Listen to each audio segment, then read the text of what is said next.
రాజమౌళి మూవీపై మళ్ళీ rumours start అయ్యాయి. ఈ సినిమాకు సంబంధించి దర్శక ధీరుడు హీరోయిన్ ను ఫైనల్ చేశాడని టాక్ వినిపిస్తోంది. ఈసారి డైరెక్ట్ గా పాన్ వరల్డ్ మూవీని ప్లాన్ చేస్తున్నాడు రాజమౌళి. అందులో భాగంగా ఇండోనేషియా బ్యూటీ డేట్స్ లాక్ చేశాడట. అంటే ఇప్పుడు గుంటూరు కారంతో ఇండోనేషియన్ బ్యూటీ స్టెప్లేస్తుందా?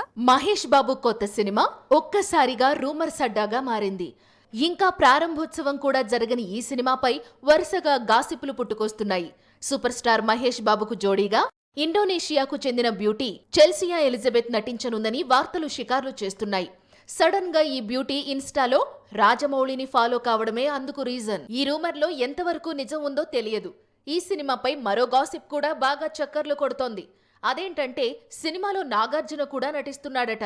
అందుకు సంబంధించిన చర్చలు కూడా ఇటీవల జరిగాయట. గుంటూరు కారంలో ఆల్రెడీ మాస్ లుక్ లో అదరగొట్టాడు ప్రిన్స్. ఇప్పుడు రాజమౌళి మూవీలో అంతకంటే మాస్ లుక్ లో కనిపించబోతున్నాడట. పూర్తిగా గెడ్డంతో ఫ్యాన్స్ ముందుకు రాబోతున్నాడట. కొత్త చిత్రం సూపర్ స్టార్ కెరీర్ లో బెస్ట్ లుక్ ఉంటుందని ఇండస్ట్రీ నుంచి వినిపిస్తున్న టాక్.